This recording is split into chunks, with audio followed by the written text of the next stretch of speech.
but then progressing to be football development officer for the city council, which at the time was one of the biggest schemes throughout the country. Worked for Newcastle United Foundation as football development officer. Worked in academy recruitment, which was great, and got to see him work with lots of players, having been a coach, and then recruit them, who have all gone on to do really, really well, and obviously played for the first team. Then decided to work with the FA and be a coach mentor. So basically, it's been my passion. It's been my life. I've been well paid for it. And it was like a job against the world, worked with some fantastic people. And it was all about developing and watching people go on and achieve their full potential. So from start to finish, it was the same with getting involved with women's and girls football. Just setting off, blank piece of paper, and here we are, 30 odd years later, talking and watching the professional team that we've got at St James's Park.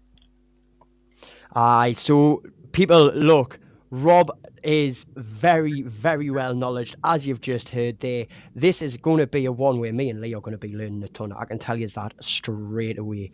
An absolute massive amount of knowledge. That said, there is a poll in the chat if you'd like to drop in, have a quick check, and let us know how long you've known that. So thank you very much, Rob, for introducing yourself to the people. We're going to move it on to Jo Cartwright. Jo, let's kick things off with you. Rather than telling people who you are and what you're about, former Newcastle United women's football player, absolute veteran of the sport. What years did you first start playing football and come and sort of develop into Newcastle United? So I first started playing football like everybody else did, kicking about the streets, the school fields and stuff. But to be affiliated with a team was Newcastle Women before they found the United, the under-16s team. And it was literally a sports hall at Whitley Bay High School, five-side concrete floor. And that was where I first, found that there was a girls' team. Very different from what it is today. But yeah, that's when it all started. I was 9. I was just turned 9 years old. And I'm, some of the girls that were there now, I'm still in touch with today. But then moving on throughout playing first team, reserves, under 16s, we then eventually, was it 2005, 2006, became Newcastle United, and I was fortunate enough to be part of that. We've had Rob was there for the bulk of the time, but prior to that was a lady called Kim Moore, who was my first coach. And without her, none of this would have been possible. But the development over the years, the changes to what it is today, is it's been phenomenal. It's good to have been a part of it, and good to see where it's come now. Yeah. Yeah, I mean, the stages on it that it's on now, it must be somewhat magical for you two to sort of sit here and see how far they've made it. What does it feel like knowing that you were part of that foundation, Joanne? Sorry, Jo, before I get told off. What is it like for you being part of that foundation? Like looking now and thinking, yeah, I helped start that. I mean, from speaking to some of the other girls as well, you're proud, aren't you? You're proud to have been there in the days where you didn't have anything, you didn't have any support other than parents, volunteers, people like Rob. I mean, initially it wasn't his job. He came, just as a coach to help us out, really. So if it wasn't for those kind of people, we wouldn't have the history and they wouldn't have what they've got today without those foundations. So yeah, proud to be part of that, to be part of the history, to be able to.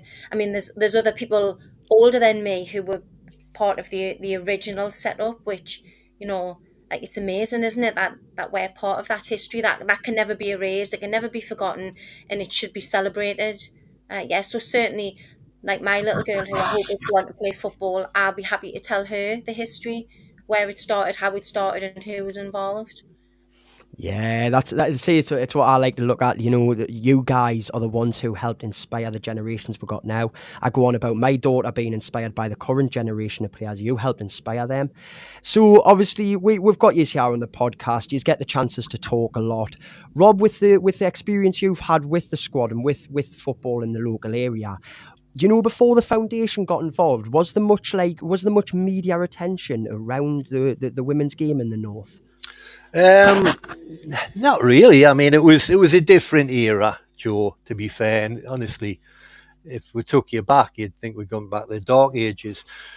My job as a football development officer was always to find new initiatives, new things to work with, and it was probably about 2000, and the women's team originally was set up in 1989 by Kim Moore, who was a regional FA coach, um, who had been on placement from Northumbria Uni, which was Newcastle Polytechnic then. And she then worked for the FA, which took her away. So from then till the early 90s, there was the likes of Helen Hunter and Ali O'Neill and all these people who just got together, put a team together, and within probably a year and a half, they had a reserve team and they had an under 16s team. And probably Joe played in the under 16s age 10, and the under 14s were in the reserves. So it was just a new initiative. My job coming along a bit later as a football development officer in the year 2000 actually was to say, what can we do that we haven't done before? And girls and women's football hadn't had any support. It was just little pockets all over the place. So we pulled it together. I mean, to be honest, it was by accident. I went along to do one coaching session, and I was asked to do that by Pauline Veitch and Joan Revel, who were players at the club. And I knew them through the coaching fraternity. One of the coaches' meetings that we put on at the football development scheme. Will you come and do a session with the women's team? And me being me, yeah, no problem. And then about 10 minutes later, I'm thinking, what the hell have I volunteered for here? Because I had no experience of it. Was never on TV, wasn't out there in the media. So I rocks up. Joe was there. And I thought, before I get there, I'll do exactly as I do with Newcastle United's academy players. So you work with Michael Chopra, Stephen Taylor, Peter Ramage, Martin Britton, Andy Carroll. And basically, those players had done a lot of time working on the ball. So I thought, right, I'll take 18 footballs, went up to Bullocksteads, got out my car. There's all these women looking at me. I'm totally out my comfort zone. I had it all. Like, there's a ball each, lasses. And they'd never worked with a ball on their own before. They'd normally run around the outside of the pitch and then had a game of football. So we spend half an hour doing basic ball manipulation, turns, this, that, and the other. And the younger players, like Sir Joe and people like that, were getting it. The older players, they'd never used to taking more than one touch on the ball. So we did that. Then we got into some possession work, which they'd never done before. Then we had I think it was something like an 8v8 game with a condition of, can you play forward? Can you get half turn? Can you play forward? Can you run it forward? And this session that was supposed to be an hour was still happening an hour and 40 minutes later. So it finished. It was a lovely sunny pre-season night. The grass was beautiful up at Bullocksteads. And Joan and Pauline came across and went, you're going to have to come back next week. I went, no, I can't come back next week. No, you've got to come back because they'll not put up with us after what you've just done. Because there were coaches, but they hadn't coached to the levels and the tempo that this was brand new. And you could just see the glint in the players' eyes thinking, wow, we need this. And that was there for 10 years, would you believe? So I had to go back to the academy, which was a bit of a part-time job, and speak to Alan Irvin, just to let you know, my work at the football development scheme is getting really busy, and so I'm going to step away from the academy. And didn't tell me I was going to do girls football, because you just wouldn't, people would look at you as if you were strange. And the rest was fantastic, and it's the best job I've ever had. I mean, it was part of my football development officer's job, and I was doing it 24/7, and it was great. And I'm getting paid for this, can you believe? And we made so much inroads and improvements in the first season. We started to bring young players through. One of the big things was you had to get athletes, without being nasty to people. Any recruitment, it was young players like Sir Joe, who took an interest in being better. And a lot of them had played other sports. Joe played netball, people played hockey, and they were mad keen. And they were so grateful for anything they got. It was just the best time. And the football development scheme that I had staff, Ben Dawson, Neil Winscale, Neil Bairstow, could get on with the rest of it. And I was allowed just to promote the girls' and women's football. And with it being the city council, having 40 senior women's players training on a Thursday night was like, wow, unheard of. So off we went and had a 5-year plan to put together to try and get out of the leagues and get up through the leagues. But it was fantastic, Joe. It was like, wow, best thing I've ever done. So with Rob talking about that, about the training that you sort of received from him, Joe, would you be keen to say that it was kind of trial by fire? Something like that, yeah. Well, it makes me interested because he mentioned there about just sort of sending you out on the pitch and going, right, can you do this? Can you do that? I know Lee's seen a lot of like Katie Barker. He's seen Katie Barker playing every position on the pitch. Even in goal. Say even in goal. So for you, was it a lot like that through like Rob and I believe it was Joanne sort of training you? Was it just a matter of finding out where you were comfortable? I think initially, prior to Rob coming along, there was a lot of that. There was centre midfield would end up in goal, but some players were so versatile that they could do that. Not me. I was a defender, and that was it. There was no movement for me. But yeah, in terms of the training, we would literally turn up with our own ball, and you would see it would winging it, see how it went until Rob arrived, and there was the structure that you could see had session plans. There was like phases of play, so all things that we'd never done before. And as we got better, and like Rob said, brought through some younger players, we would work in like through phases of play as a defence, as a midfield, and then link it all together, all stuff which was alien to us, we'd never done before. But we welcomed it. Do you know what I mean? It was what we needed, is what we wanted. And like you're saying there about Katie Barker playing in all positions, some of our players who, in Rob's time as well, were probably capable of doing that because they were athletes. Like there was some of them who were like went on to do all sorts, but football was what they loved.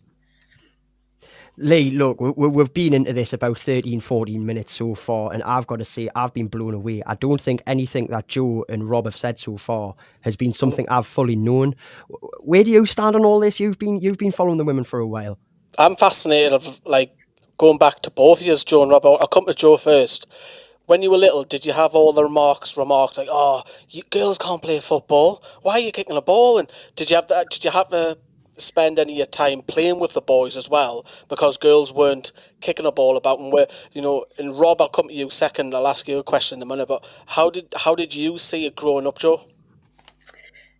A bit mixed, really. I think I was really quite fortunate that like the schools I went to, the lads were like, I was well received if I played football at a lunchtime or break times or after school.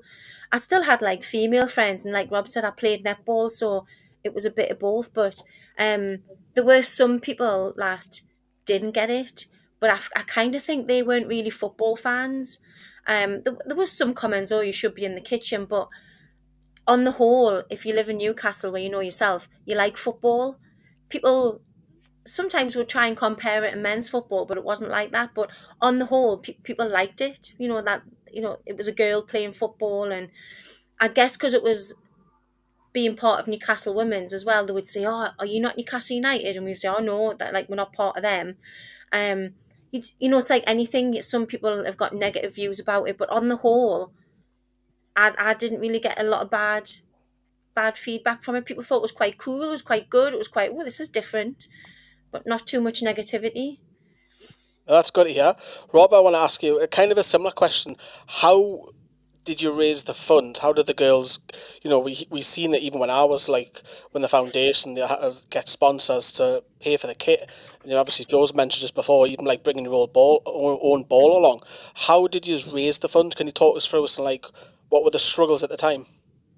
Well, equipment was never a problem because, like you say, we had one of the biggest football development schemes in the country, and I managed 60 coaches, mainly male coaches, until later. So that was never a problem. We had all that. We had Benwell, where Newcastle City Juniors are now, is our base. So we just used that, and I just pushed and didn't ask half the time because it would have cost us an arm and a leg. But the fundraising, and Joel alluded to that in a minute, when they were doing bagpacks and all of that was like, wow, it's basically begging. By the time the football development scheme got involved, we were very experienced in chasing funds. So whether it was lottery funding, would you believe the England team at the time was called Team England? John Terry was the captain. The players used to put part of their wages, expenses, or appearance money into a fund that you could bid for. And you were getting thousands, you weren't just getting coppers chucked into a bucket. The Northern Rock Foundation, just by putting a development plan together, give us £18,000 to deliver 18 girls' fun days for free over the year. Or was it 2 year? Maybe in 2 year.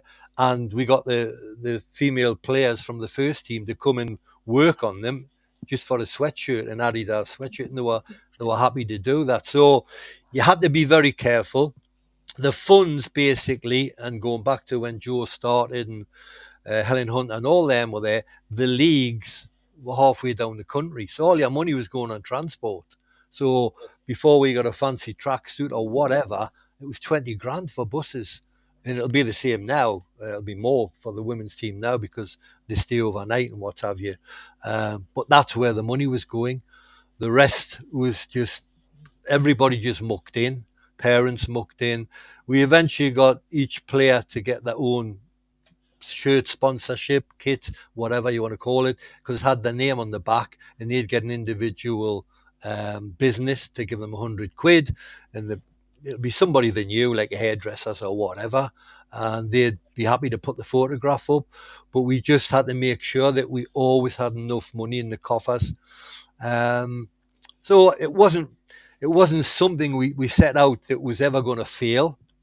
And the PR and the media stuff, we got loads of positive PR. And to be honest, and take this the correct way, I had to change the image of the women's football. And we got younger players and athletes where, their parents wanted them there to learn the sport and socialise and get fitter. And in those days, your first team, you could put 14-year-old players in your first team. So Joe, Vicky Greenwell, Emma McInerney, Ruth Sutcliffe, Kelly Ridley were playing against women's teams halfway down the country, age 14. Now, can you imagine that now? We get locked up. But off we went, and we just had a fantastic time. And it's a black and white striped shirt. It's just synonymous with the whole area. It's in your blood.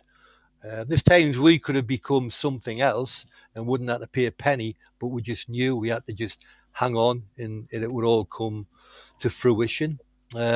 So the main part of my job was to coach a women's team, manage a women's team. So I give myself the title as head coach. So I've done everything, and I've drove the minibus as well.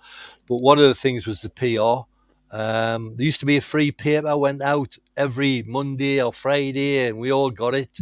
In Newcastle North Tyneside, I can't remember what it was, maybe called the Weekly Winner or whatever.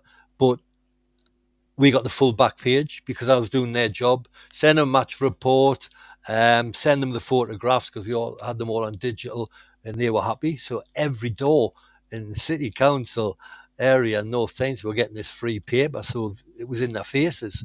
And obviously this had an effect eventually on Newcastle United and sponsors and people like that. So you just had to play the game. You had to be positive and not whinge about stuff, because football gives everybody so much in their lives.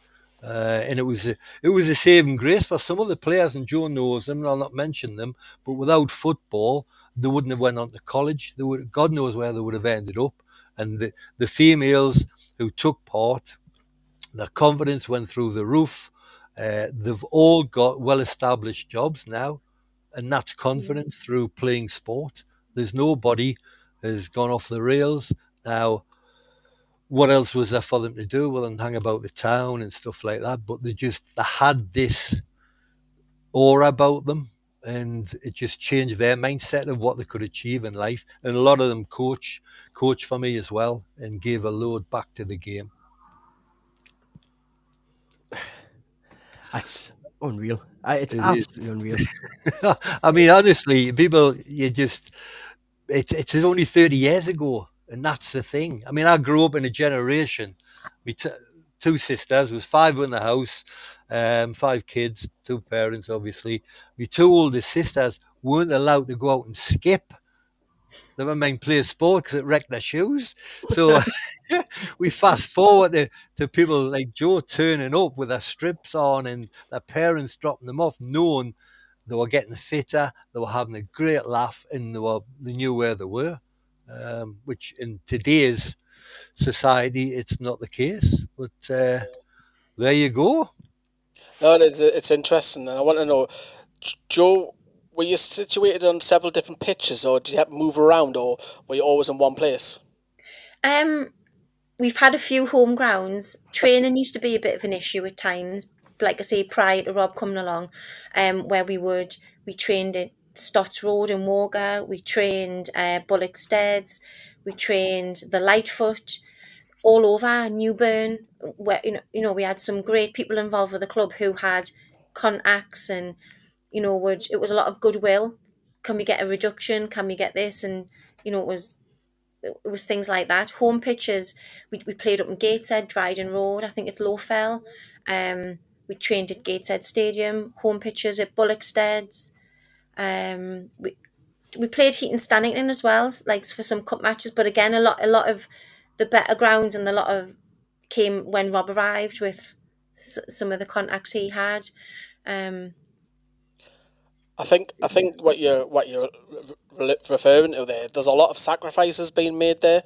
You're saying that you're moving around. I know it's only local, but still, that's putting its toll on you. Going to Heaton, going to Gateshead, come back out in Newcastle, going to Walker. Like nowadays, the girls have got it dead easy because they've gone all professional. But there's no shadow of a doubt about you guys had it tough, and that's the reason why we wanted to bring this up in the podcast and get everyone talking like where you've come from.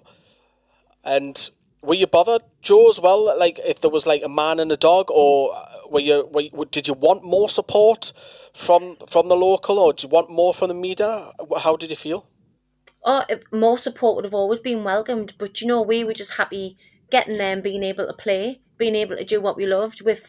I mean, bear in mind the girls, none of us lived in the same places, none of us went to the same schools. We were all from all different localities, so we all came together, and it was just brilliant. It was just a new environment, a new group of people, and it would have been amazing to have financial support and have kits thrown at us from a very young age, but actually all we wanted to do was play football. And the fact that we were able to, we had a referee, although we put the nets up, all that stuff, we weren't bothered, we just wanted to play. And yeah. That is just honestly, that's insane. It's blown my mind away to see some of the trials and tribulations that you've had to go through. So maybe it's a one that's a bit strange, but when you look now, do you almost wish you could roll the years back and experience what these lasses are experiencing now and what the coaches are experiencing? Rob, I'll go to you first. Do you wish you could roll back the years and experience what everyone's feeling now? No. Because there's nothing new. There's nothing new, Joe. There's no goals being scored last season, the season before, at England's game last night that haven't been scored before. Literally, honestly, there's nothing new. They've got the backing of the club, the train, the professional, which is a good wage if you've just come out of college and what have you.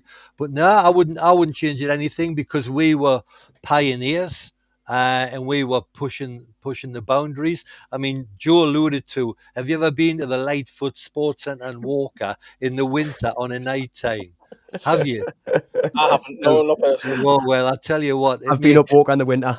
Aye, it makes Gaza look like Darris Hall. And you've got all these idiots around the pitch and trying to break into your cars. So imagine a load of girls turning up. The sexist comments. One of the funniest things when I come to write my book, it'll be in, was, so I'm coaching, right? Started in June, boom, boom, boom. The season started, then the dark nights come. So I says, where do you normally train on a night time? Oh, we can't get anywhere. I thought, well, you've got to train. Bloody hell, I'm a coach. No good to me, this. So with me contacts, and that was it. They'd missed the booking for the Lightfoot. Not that I'd want to be there. All right, with a load of lads. And I managed to book Kenton Sports Centre. Have you ever been there? I've seen Yes, I've Kenton. been once.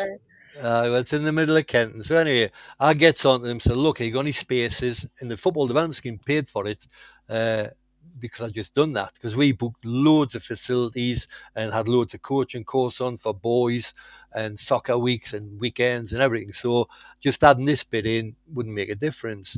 So we managed to get Kenton Sports Centre.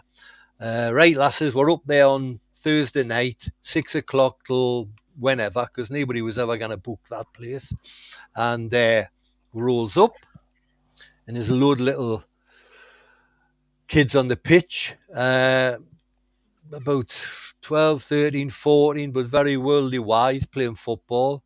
I thought, oh, this is going to be interesting. So then all the girls start to turn up, come walking in. I walks on the pitch. Right, lads, we've got this booked.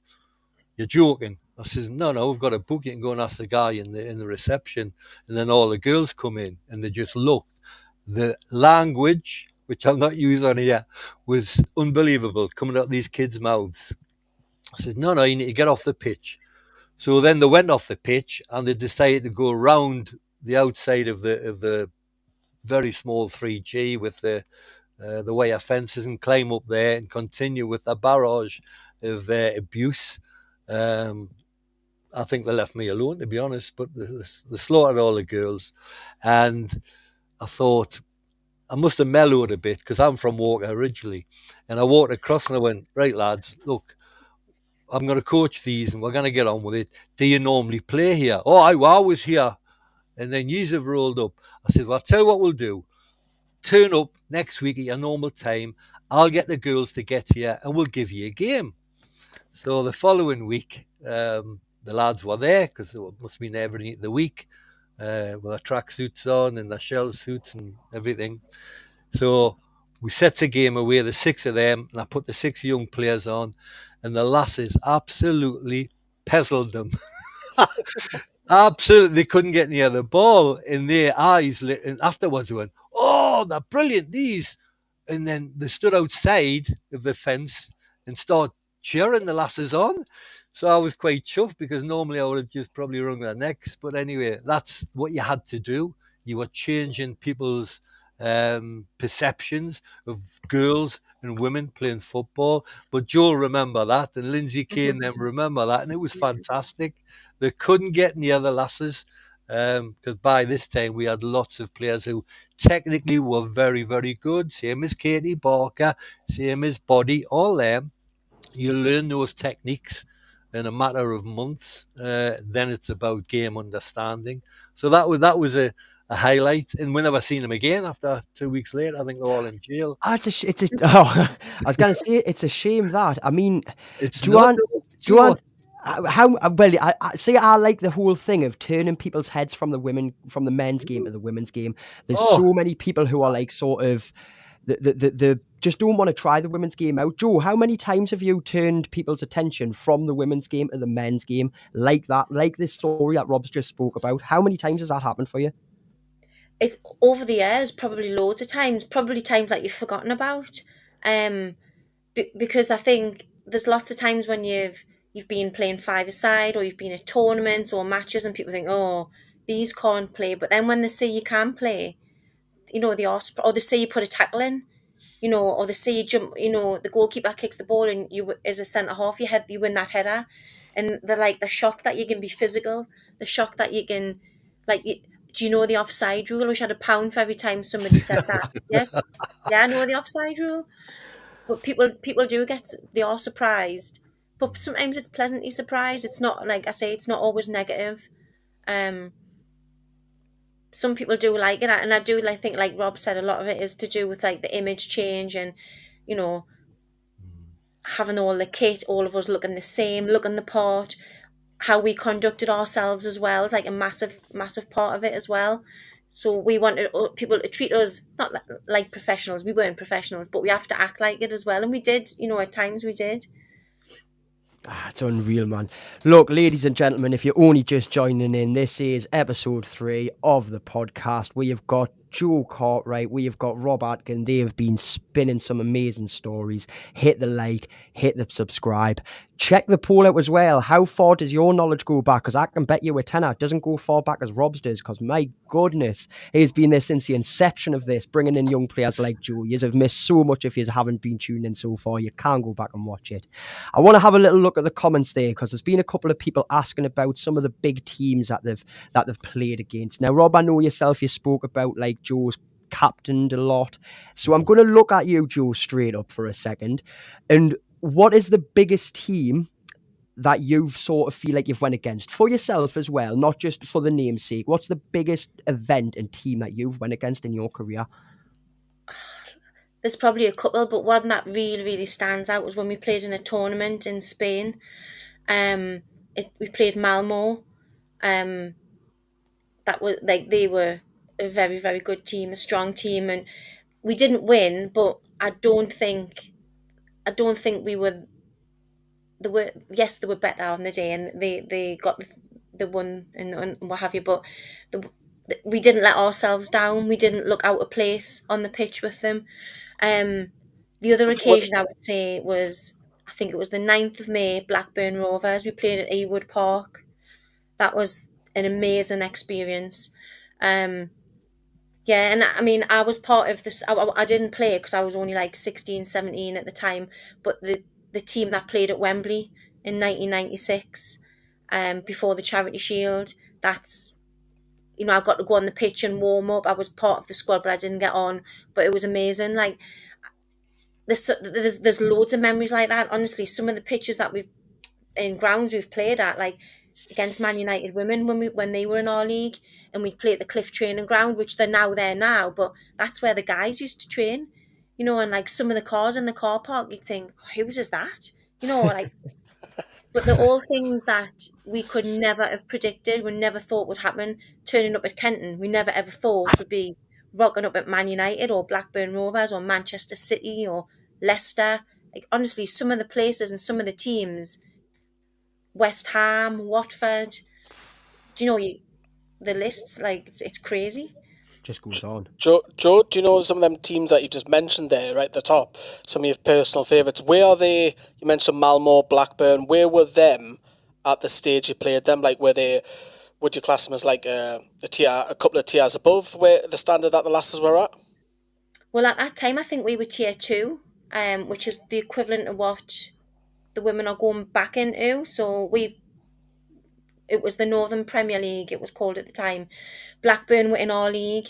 Who else was in our league? Nottingham Forest. But then you also had the FA Cup journey that we had, where we got to play against Everton, or the pre-season tournament. Everton were in the league above us. We played Portsmouth, who were the Southern Premier. Honestly, some of the teams that we've played, they were in like the equivalent league or like the league above. Malmo, obviously, that was in like an international tournament we played. Barcelona we played against. We beat them twice. We beat them once in Spain and once at Newcastle. God! People don't know that. Do you know what I mean? It's like the men, innit? It's but again, it's nice that this is happening, because those things aren't being celebrated. So this is an opportunity to make people aware. People don't know. I think it's great. I think it's brilliant, because there's a comment from Lewis there saying, I didn't realise Newcastle Women played in the day back against Barcelona, which is incredible. Until Rob sent me some photos over, I didn't know that either. So for me, this is like, wow, like learning from where, because everybody sees Newcastle United Women now as this, gigantic professional team, and a lot of the supporters are probably within 5 years, I'd probably say, maybe even shorter than that, and nobody knows the history before the foundation come in. So it's a real learning experience for me and Jo and everybody else who's watching. And you mentioned Wembley, there's another one there. I mean, was that the Charity Shield for the men? Or the FA? Yeah, the men's Charity Shield. So the women got a showcase before and play against Manchester United ladies. And how many people were there? So initially when we first got there, the stadium wasn't that full, but by the end of it, just before kick-off, Wembley was full. It's meant You that, know, meant that. and then you had like Eric Cantona, Ryan Giggs, the Man United players coming up, like standing by the side of the pitch. Shearer, Keegan, Newcastle players standing watching the two teams play, which is just like you couldn't write it. We're like, See, oh my God, there's Shearer, there's Shearer. what year was this? What year? 1996. It's been being built for so much longer than people realise. My mind's absolutely blown here. Don't mention the men's game though. That was not a good game. Can I just jump in there? Of course you can. Yeah, right. So the year of exercise and sport, which was a big initiative in 2006 by a lot of European funny money, and they said, right, okay, and Newcastle United were involved because Newcastle United had Glasgow Rangers at St James's Park. They had Feyenoord and Sporting Lisbon, and it was a weekend thing. So alongside that, there was a girls and women's program, and we invited Barcelona over. And it was all paid for. We had a civic reception, everything, hotels, the whole lot, flights. So Barcelona came over because we made contact with them when we were in the Barcelona Cup. We had Gateshead College who joined in, and we had Liverpool come up. So there was 4 teams there. And out of that 4-team tournament over 2 days, we came top with Barcelona. And I think this is the case, and Joel backed me up. All of the teams we've played have gone on well beyond what Newcastle United were, because we got out off the club, to be honest. But Barcelona rolled up. They had everything. They liked the jump. They didn't like a tackle, and that's what it was like back in the day. But we played Liverpool and Everton, Man City, Wolves, all of these big clubs. Blackburn Rovers, again, were well supported by the club. They were part of the club's fabric. And we weren't. We just had to keep chipping away and use other organisations as part of our partnerships, if you like. So, Newcastle United, I've got the letter, I've still got it, I'd like to show you, lads. It came from Russell Cushion. We will allow you to use the company's name, Newcastle United. And I remember getting the letter through the door when the postman used to work, and I was on my way to Florida on the holiday, and I had to ring them. So I'm ringing Newcastle United from Newcastle Airport and speaking to Russell Cushion's personal secretary, lovely woman. She was over the moon that I'd accepted it. I mean, it was never going to be anything else. But the letter basically said you can use the name, but if you step out of line or breathe the wrong way, we'll pull the plug. And we didn't even get a pair of socks off them. Now, they knew me because I worked at the club as an academy coach, and the football development scheme had links with Newcastle United as part of the city council. So we got on with it, and we had to build partnerships up with Adidas, who I knew, and I'd done a bit of work for them, got all the kit off Adidas. Now that we're in Newcastle United, Northumbria University wanted us in there as a great feather neck cap for women's sport. And then you got your money off the Northern Rock and people like that. But it just opened loads of doors, being called Newcastle United. And most people we played against down the country thought we were Newcastle United anyway, because we wore the Newcastle United kit. But it just changed the lives of so many people and just snowballed. Going back to, we got tickets off the club, and that's all. But they'd use us as and when they needed us, and that was okay. And we had a good group of lasses like Jo, who were very presentable. Jo was telling the story the day that she told, I couldn't remember this, but she sold raffle tickets to Mike Ashley, and he bought, was it 50 quid worth or 100 quid worth? Anyway, and I can't remember that. But we used to be, can you come and be involved with show racism at the ground, at the club? And we would do that. And that's what we did. You just build up your reputation and not rock a boat, because the last thing men in football want is women telling them what to do and this, that, t'other. And I heard a great quote the other week, and it was on the back of the new Newco setup. Men in men's clubs always knew the price of women's football. They just didn't know the value of it. Now we've got Amanda Stavely and people like that. They know the value. And yous have been to Kingston Park and away games, and it's like, there's nowhere better. There's nowhere better for anybody to go along and enjoy the sport, take their kids along. The game last Friday, St James's Park, I'm sitting there and still got my coach's head on, and his dad's walking down like Joe does, holding the hand of their daughter. Now that would never have happened, you know. It would never have happened. And it was last Friday. It was better than Monday. and I'm not joking. Obviously, it was a lot cheaper, but it was much nicer, and it was great to see people trying to win and not just having a kick about like a testimonial and then watching the line. This is last night to go to, and you're talking about the three best countries in the world: Spain, England, and France. It's not Mickey Mouse going toe to toe and winning in France and winning well. That is where we've got to now, and everybody should be so chuffed about it. But it's a fantastic time, certainly for kids as well. Oh, I will without a doubt second what you said there about like the kids. I just asked my daughter the other day. I said, "Oh, we're getting a season ticket again this season, darling." And she just looked at us and went, "Aye." And I was like, "That's what I want to see."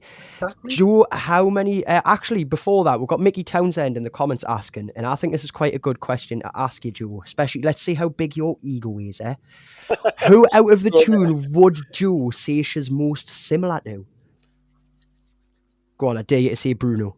Obviously not seen me play then. I'll give you my opinion afterwards. I was going to say, maybe don't ask Rob that. No, you go first. So when I was younger, I would like watch Barry Venison, Warren Barton, Steve Watson, but I loved Philip Albert. But sadly, I lacked the left foot. Mine was for standing on. But I like a tackle. You know, I like to rough up the opposition. I'll win a header. I don't know. I wouldn't like to say, but with what you've just described there, I'm hearing Hannah Greenwood all That's over. what I thought. Hannah Greenwood all over. Battle Proper. Lee, I'm not going to say that word. Joe, do you want his address? I can give it to you, you know. Come here, I'll snap you. Oh, that's fantastic. Rob, who would you say Joe was most similar to in the current setup? Okay. Well, I was thinking of the men's and obviously the women's. Mm-hmm. The men's, Dan Byrne. Oh. The women's, Potsy is like what Joe was. I mean, I'll tell you a story that Joe probably hasn't heard before. So we played out from the back. We played football. We're technically very good. And other teams didn't play like that. They just hoofed it up the pitch and go along, and hopefully the centre forward would get it. But I always said to my goalkeeper, Emma McInerney, who was very good, very, very good player. And we had Vicky Greenwell left back. Joe was centre half with probably Jamie. Maybe who? Jamie Lee. Yeah, that was later, and Choppy before that. We had right back Stacey Crooks. And I'd say to the goalkeeper, right, when we play from the back, don't give the ball to Joe. Because she used to get dartitis. Joe was brilliant at winning headers, winning tackles, and some of the photos I've sent you, she got booked a few times, but too much time on the ball, and she just would get excited. But there you go. You're seeing some of the photos up on screen now of Joe, of the team, of where they've been to. Oh, it's unbelievable to see, man. So with where you have been, obviously we've talked a little bit about the support, and I mean, you look at now, we've just broken in one of the final games of the season 7,000. Joe, could you ever imagine it getting to that point where we've got such droves, and like you say, the fathers and daughters, the people walking out in the stands? Could you see it being at this stage, Joe?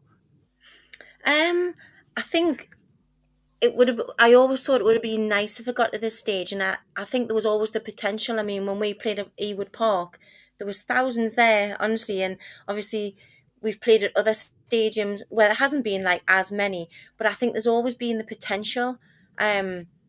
It just needed that back and that support, that, you know, that like the takeover of the new owners. Did I wish it was an our day? Yeah, of course I do, but you know, it wasn't, and I'm glad that it's happened finally. It's not before time, but I always think there was the potential.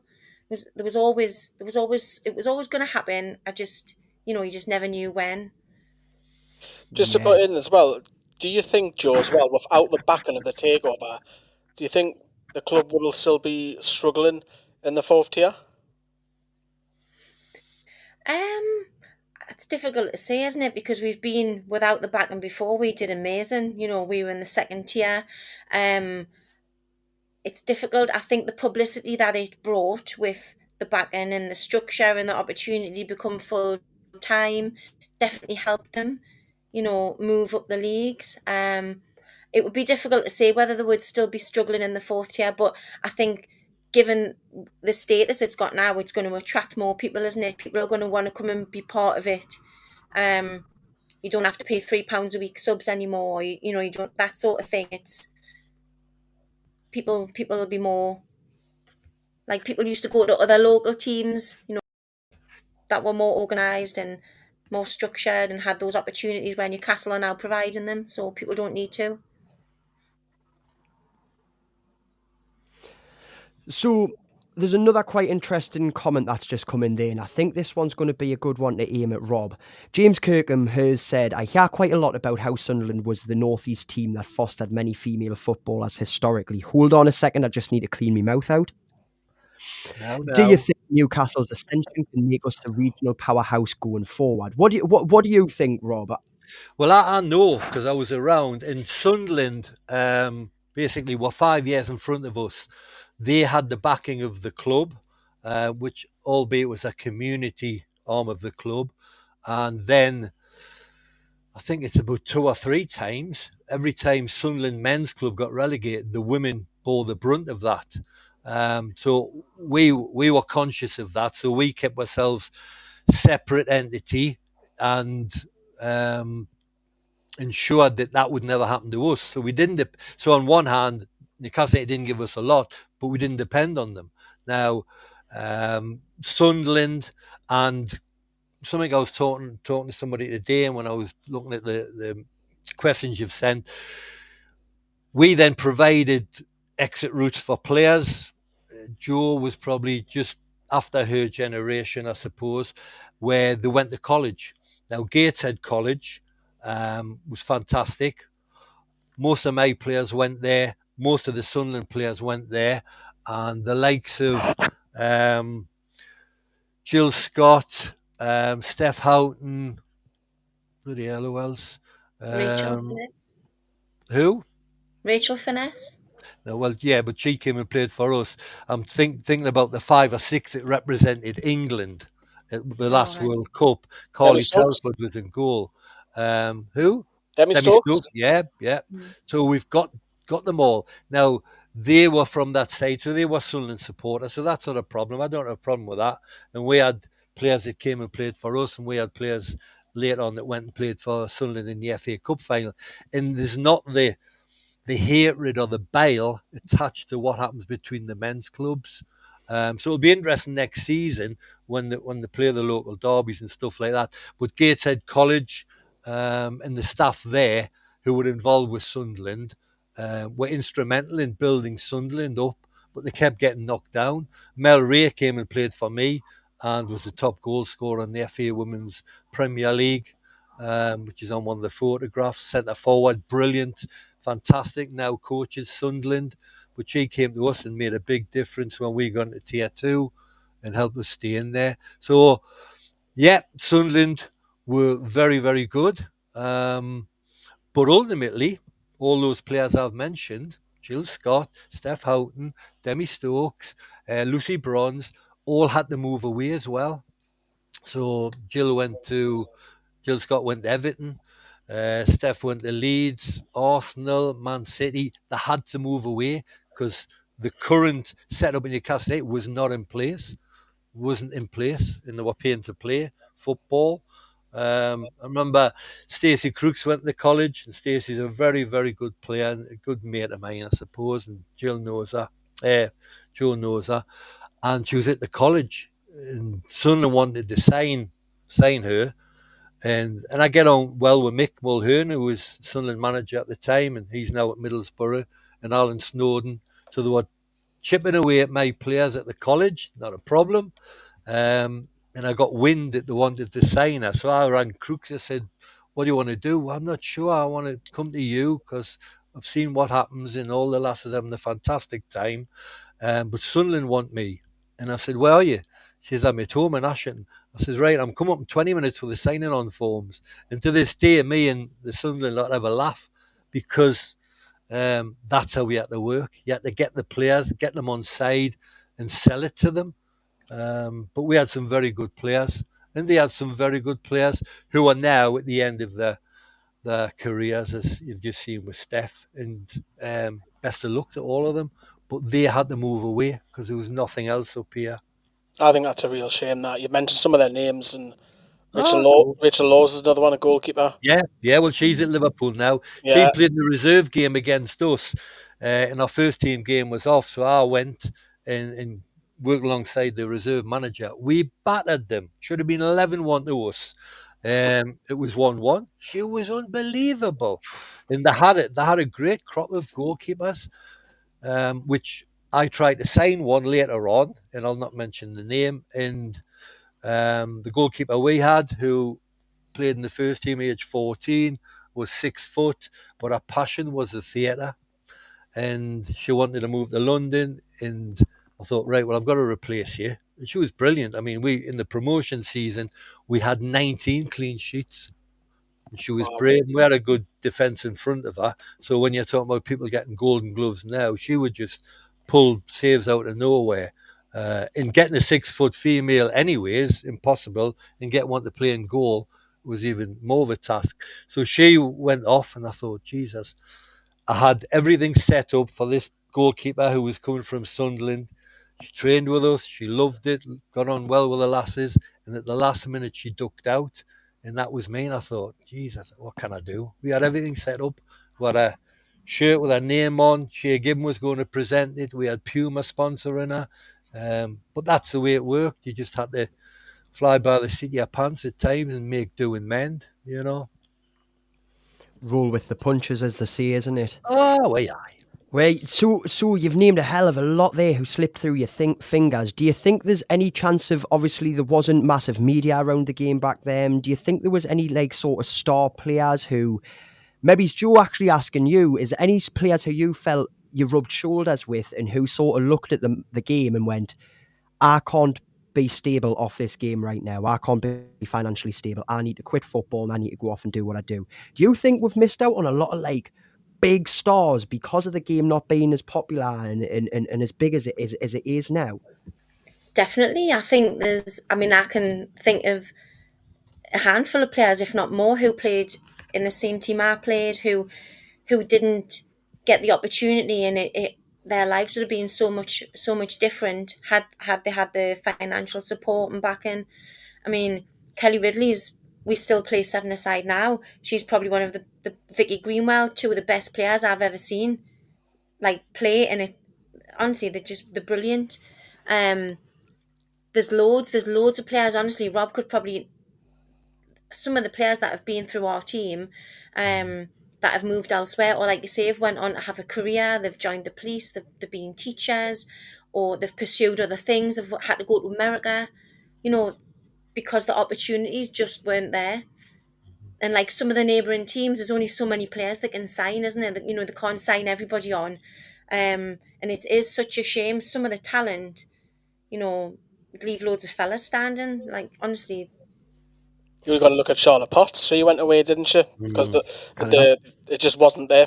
The facilities just weren't there, and she's come back and she's absolutely loving life. Just to segue a little minute there, I've noticed you just said you play 7-a-side. I'm going to have to come and do a vlog on one of them, aren't I then? Send me a the link. last game of the season on Sunday, and we're going to win the league. When this Sunday? Yeah. Oh, I think I'm busy with the bin as well. Otherwise, that would have been great. Oh, Take the bin. And I might be able to. What it is, I'll talk to you after this, Joe, and I say I might bring the bin along. Right there, you can have a little mascot as well. Oh, that's absolutely excellent. Well, speaking of trophies, Rob, there's one I want to say for you. obviously everyone's up in celebration. You know, we've gotten to the championship, we've lifted a trophy, we've been to a final down at Luton Road. Amazing times, Lee. Sad, but amazing. How many trophies have you seen these women's teams lift that hasn't been, you know, we've got the photos that you've sent over, but a lot of it wouldn't have been as well documented, or people might not have taken notice. How many trophies have actually been lifted by these teams when you've seen it go on through the history? I mean, it wasn't well documented because there just wasn't the media. There wasn't mobile phones. There was no man. We won the Northumberland Senior Cup 7 years off the belt, which had never been done before. Cowgate Kestrels had won it 3 or 4 times off the belt, and it got to the state where the local FA, Northumberland FA, said, you're going to have to put your reserve teams in because, you know, we know who's going to win it. We just didn't know what the score is. So that was a great way of getting the younger players in as well and giving them the experience. When we won the combination league, so we'd done the double and we got to the Lord Mayor's mansion house and stuff like that.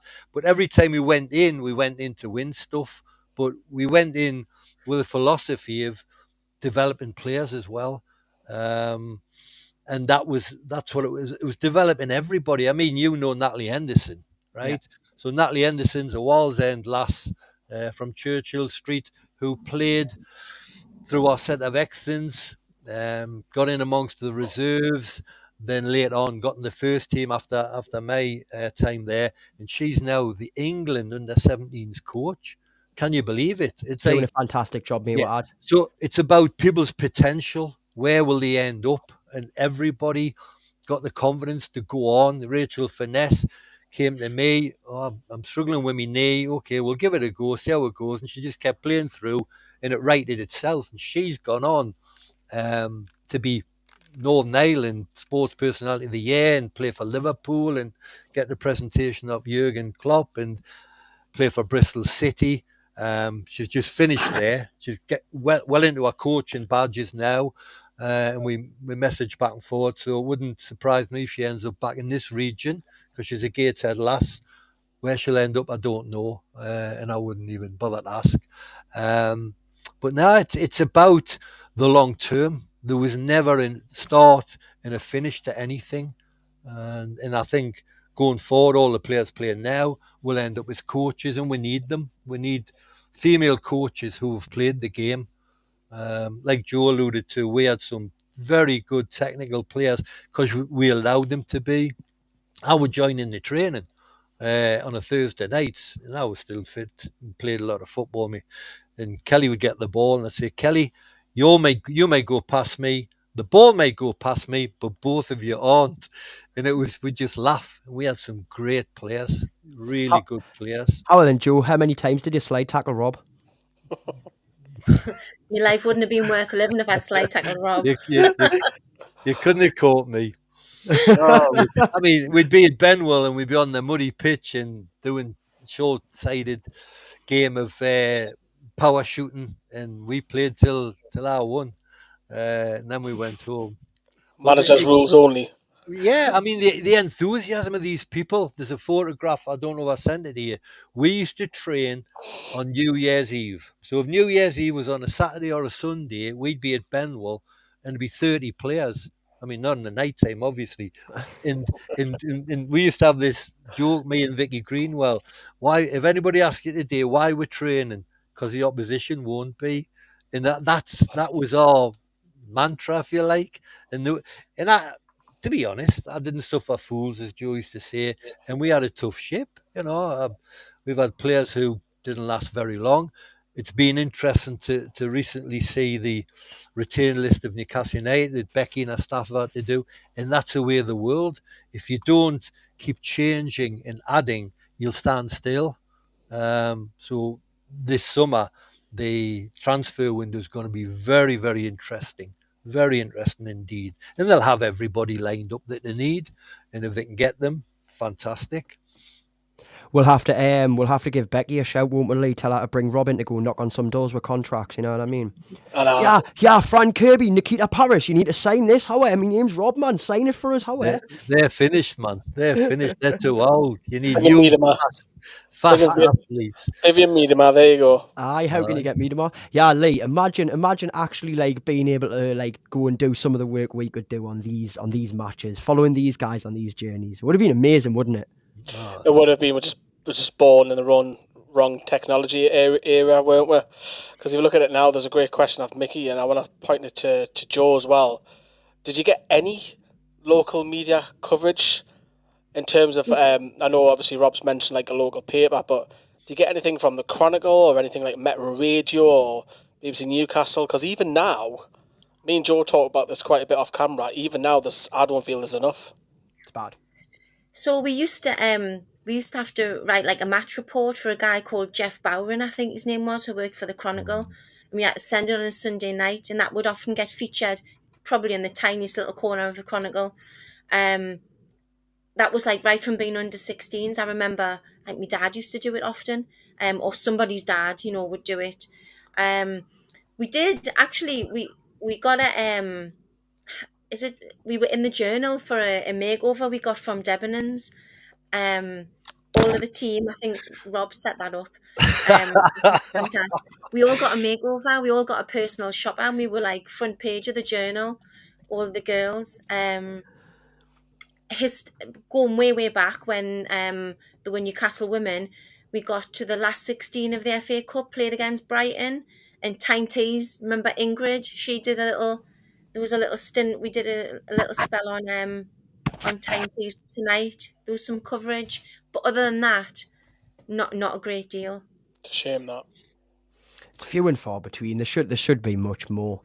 So James Kirkham jumping in a game. James, Mickey, you guys are absolutely hammering this chat. You're almost talking as much as what me and Rob do. That's a surprise, that as well. Come on. So he says, I think from getting the women's championship to the WSL might take at least 2 seasons, as it's a big jump. Are you guys concerned? We'll throw us to you, Rob. Are you concerned people might grow frustrated if next season is a tougher mid-table one? Obviously, you would have probably seen a lot of that fighting, in the tables, and people maybe go, right, well, I don't want to see the team lose, I'm away. Do you think that could happen? Right. One of your questions, I remember I got sent the stuff last night. How long will it take the current Newcastle United set up to get the WSL? And I've thought, great question. You need to stay in the championship first. Don't get carried away. I worked at Durham when they first got into the championship. You need 25 points on average, because I checked it over the last 4 and 5 seasons, to survive. Now, the sooner you get them 25 points, the easier it becomes. At Durham, I remember we were playing at Barnet, who were called the London Bees. It's a brand new stadium, and we got 1-0 win, and that was it. You need 25 points. The 2 teams have just gone down from the WSL and from championships aren't the ones who've been playing this season, who never pick a point up and get walloped. The games are so close. They're very, very close. And you might think, oh, we've got a good game. We've got Millwall coming from London. They'll be tired, this, that, and the other. Bang, they're on the pitch, 2-0 down. And a bit like the England-France game last night, it goes right until added time. They're so fit. They're mentally tough, and they know what they're doing. And they've got game plans that they carry out. And I think that's how far it's come. One of the big changes is having decent goalkeepers as well. But I can't wait to see who's coming in Newcastle, because they have to come in. And at this moment in time, I don't think they've got the talent below the first team, because otherwise, once the league and promotion was won, they would have been putting reserves in the first team, and they didn't. So it's a big, big ask. We have to grow our own talent as we did in the past. We always had an eye on what was happening under 12, 13, 14, 15, 16, and your scouting network has to be very, very good, and you have to get wind of who's not happy somewhere, who's leaving, why would they want to be leaving, and you have to get them in. I mean, there's a thing on there about Lucy Bronze. Lucy Bronze played up in Atkin for a boys team, and at under 12 they weren't allowed to play anymore, so she had to move to Blythe Town. And Lucy Stanifath played at Blythe Town, who had a great set up, and they provided players for the teams above, likes of us and Sunderland. But Lucy Bronze played for Sunderland, and I'd been off to America as well. So people have to find their own way, and people will find their level. And I know from looking at the fans group and this, that, and the other, when people were being released, there was a bit of sadness and this, that, and the other. Well, that's football, and that's what it's been like in men's football. There was nobody shocked me that was released, because when I go to a game, and I can't help it because I'm a coach, I'm watching a player when the ball's at the other end of the pitch, and that's what people will analyze and make their decisions on and go, wow, we need to improve this aspect of the team, because if you don't get them 25 points in the championship, you're probably coming back out, and the club can't afford that. I think it'll take a good 5 years to get established and then kick on. Sunderland could have went up this season gone into the WSL. The men's club would have been rubbing their hands because they ain't got any money to support that.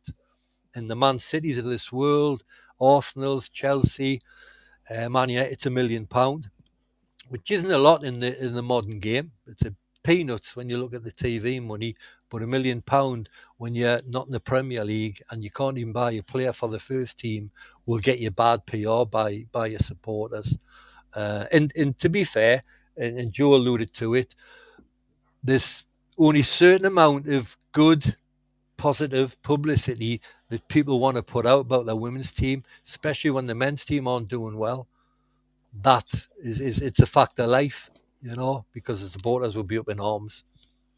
Yes, it is true. You see a lot of fans who turn away as soon as it goes wrong.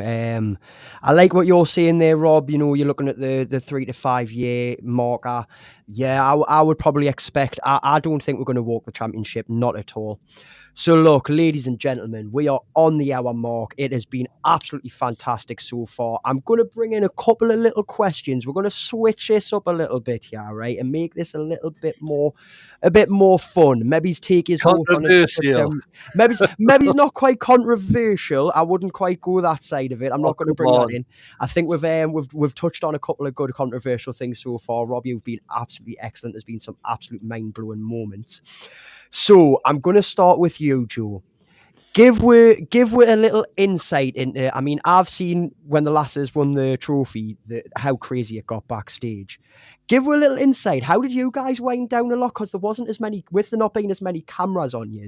You could probably go a little bit more mental, couldn't you? Or was Rob too tough on you? Rob, tough. I'm not sure what you've heard.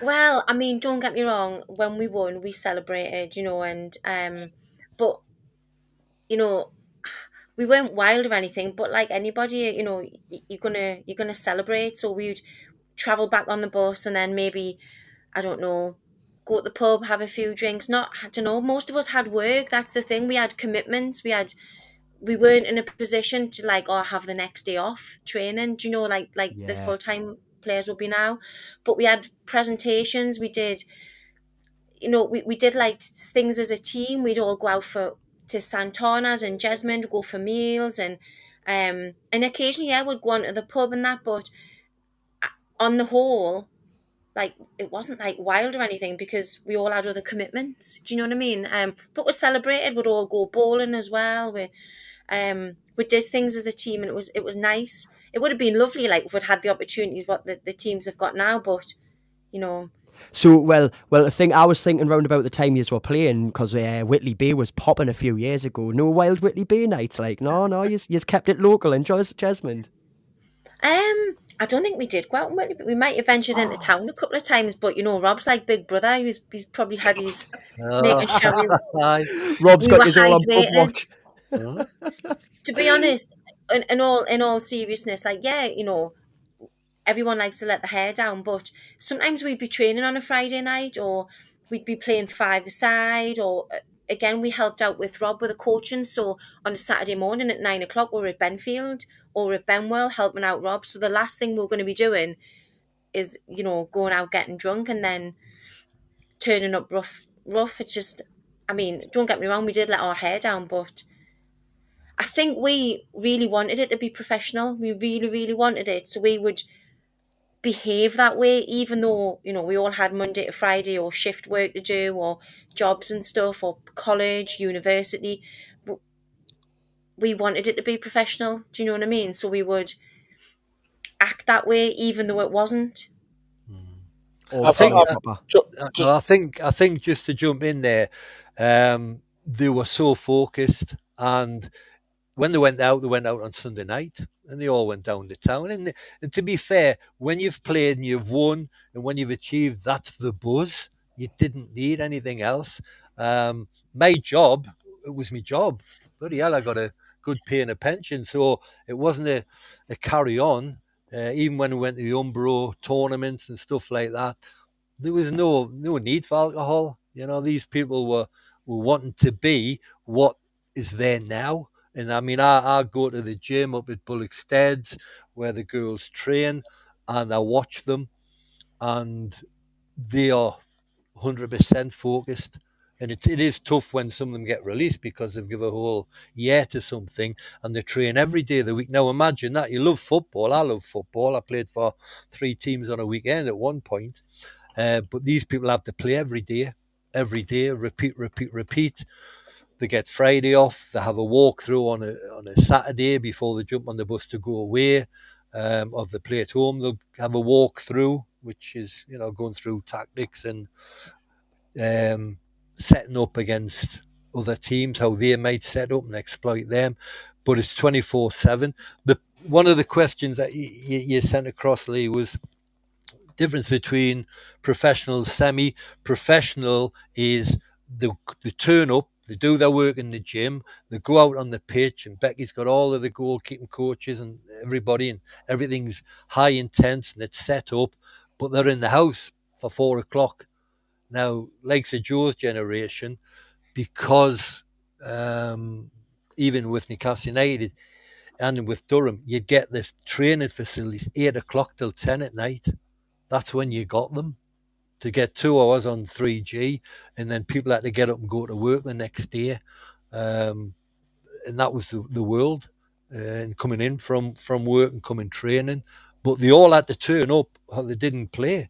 It's as simple as that. I mean, as we've said, Joe said, I had spies watching me spies. I had to because we were representing Newcastle United on the city council, and there couldn't be any margin for error. And we'd go to the Umbro Cup, and we'd play against Man City, Leeds United, all these people who are now pundits on TV, and then and note against them, teams like Whitley Bay would come out in the corner with a box full of blue wicked, playing in a different part of the tournament, and that's great. But I just shook my head and went, "Wow!"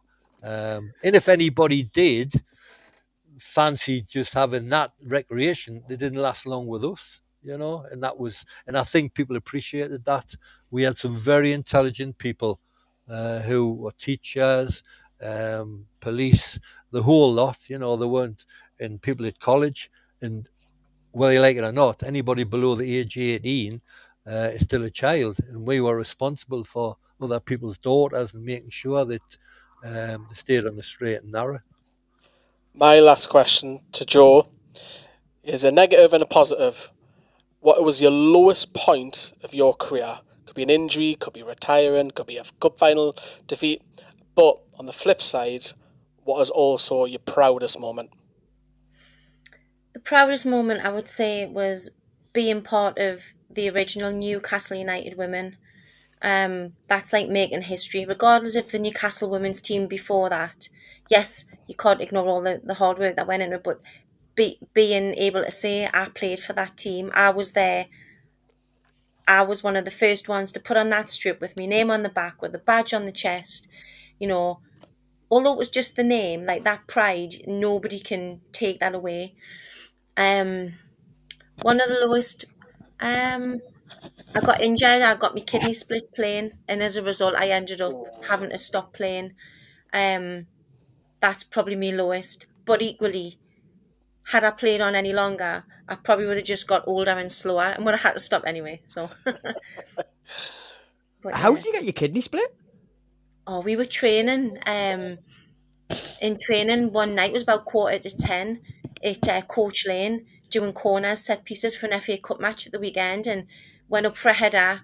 Unusually scored the header, and I just took a knock to me side, and then my kidney was ruptured, and I got blue lighted. 20 minutes to live. Yeah, I was in. Yeah, 20 minutes to live. yeah. Who I was. done it? Who done it, Joe? Name and shamer. It was an accident. It No, was all no, accidental. no. Come on. No. It was just It in the wasn't melee, me. honestly. Aye. But yeah, that would be probably my lowest, because I never really sustained like a serious injury. Unlike some people who had knee operations and things. But yeah, that was my lowest. How old were you then? It was 2012. So 40. Oh, you got to give it away here, aren't you? I was significantly younger than I am now. But but yeah, that would be the high. Definitely the high and the low. Yeah. Thank you for that. To be honest as well, can I just jump in? We had very few injuries because people were really fit and looked after themselves. So there was never really a lot of pulled muscles, stuff like that. The goalkeeper would get a collar bones broken, the shoulders and stuff like that. But because they played at a high tempo and they were fit, and the women's game isn't like the men's game. Very little, physical contact, and they don't set out to really hurt each other. I'm just reading a bit off Paul McGreedy about fitness and teams in the WC full time, blah blah blah. There's only so much you can train a week. So the current Newcastle women's team who train, are they there probably Monday, Tuesday, Wednesday, Thursday, have Friday off at Bullocksteads. There's only so much you can do. Now, the generation we've talked about in Joe's time, we had players who went to Gateshead College and other colleges. So they play on a Sunday, they go to college on a Monday and do football. Tuesday, they train. Wednesday, they play for the college. Thursday night, they train. So that only day off was probably Friday. So these people who looked after themselves and they went to the gym and they done other sports were nigh on as fit as you can be now. Now, the colleges played Wednesday, so they played a game on a Wednesday and they played a game on a Sunday. The current crop of Newcastle United women's team play one game a week. Now, next season, when you get the Conti Cups, and they'll play a couple of, I think they'll put Sunderland and Durham in as midweek games. That's a whole new ball game as well. But you can only be so fit, and it's about game understanding and recovery from injury after that as well. And when you're winning, you don't have any injuries. It's when you're getting beat, suddenly the treatment room's full, as you see in Newcastle United, and that happens everywhere, But these people look after themselves. And the other thing that was sad was, and I had friends at Newcastle United, and they were physios, and we'd sneak the girls in to get some treatment. I mean, Leanne McGee broke her ankle in the FA Cup quarter final, never played again really. And I was getting favours off the physios. Can you come and can you see her and tell her what's wrong? Because the NHS, even back then, the doctors will give you a sick note and tell you to get out. But ultimately, we didn't have a lot of injuries, did we, Joe? I mean, these people could run. We done bleep tests, we done everything. And that's what they aspired to do. So that was good. Absolutely incredible stuff. Look, ladies and gents, it has been fantastic. I think it's about time that we'll be looking to wrap up, unless, Lee, do you have anything else you want to add to these wonderful two people we've got on with? No, just thank you very much, guys, for coming on. I've learned a lot. I'll probably rewatch this as well. We'll put it on audio as well in the next 40 hours. So for people who have missed the live show, you can download it in your local podcast apps as well. If you're at the gym or you're in the car, whatever, stick it on. Good hour and 20 minutes. So thanks to Joe, thanks to Rob as well. Absolute pleasure. It's been great. It's just flown over. Yes. I had a load of notes, and we could do this again, but one person I meant to mention, Aaron Emmilton, who you all know. Yeah. Aaron used to come on the football development scheme and be coached with the lads. And she was just a little skinny thing. And you thought, Jesus, she's good. She could just ride a tackle. Brilliant. She had to move away. Cowgate Kestrels became Blythe Spartans, and Aaron was with them. But Hope Powell, the England manager at the time, had said to her, you need to get to the higher level, or I can't pick you anywhere near for the England training camps. And she had to go to Doncaster Bells. Could have went to Arsenal and got her first cap, age 17, but was travelling down to England camps, age 14. Can you believe? So there's been that stumbling block, and it's the same for lads as well. Geographically, we're out on a limb, and when people talk about Newcastle United men signing top players, and it'll happen with the women's, do you want to move to London because you're French and be back home on an aeroplane in half an hour? Do you want to live in Darras Hall? Do you know what I mean? Sometimes a lot of the logistics come home, and that's why we need to grow our own talent as well going forward, because we kind of just keep bringing people in. I mean, some of the people that have come in, like the lasses from Crystal Palace and Portsmouth, it's a big upheaval. Christ, it's 3 coats warmer down there, and they suddenly land here at Bullockstead where it's always windy, and thinking, what have I come into here? And it's going to be a big challenge, and I'm really looking forward to it. And with my coach's head on again, I don't get bogged down like the rest of you. So when they lose the hashtag United, best of luck the hashtag. You know what I mean? They've put it up for one game, and they've been lucky in this, that, and the other. But you have to come through that and become better and learn from it. So it's all been good stuff. And I just hate to say that. I mean, the work you are doing is fantastic. It's absolutely first class. I mean, Jo should be on a kids program like Too much CBBC. energy. He walks honest. I see him at the games. I think, Jesus, I'm tired listening to him. And I watched the thing he done this morning where he went out the fan zone and this, that, and the other, and it's just fantastic, and the amount of kids involved now, supporters and families who, what else would they be doing than getting to Kingston Park and place like that? I mean, I went to Man U, I went to Nottingham Forest. In the end of the Nottingham Forest game, still with my coach's head on, I'm standing there. Everybody else is singing and listening to Bernie's drum go, and I'm looking at the pitch. There wasn't a mark on the pitch. You wouldn't have known there'd been a game on, apart from the fact the nets were up. So all these arguments that have been in the past, we don't want women on this pitch, we don't want this, we don't want that. Well, I'm sorry, that doesn't apply anymore. Now Arsenal are putting the women's team on the Emirates for all their home games. Their support in Australia, by the way, it was unreal. Aye. And what they'll do is they'll wait until the men's Premier League fixtures come out, and then the WSL will then make sure that the women's team aren't at home the same weekend. So we're changing people's mentalities. We're moving forward, and we've got a great product that's diverse in every way you look at it, and it's now the norm. You know what I mean? For kids to walk around and play football and wear the kit. Seeing the lads with the girls' names on the back of their shirts at St James's the other Friday was like, wow. Can't agree with you more, Rob. Really can't agree with you more. It's unbelievable how far it's come. Look, Rob, thank you so much. Jo, thank you so much, even though it's been very confusing being on stream with another Jo.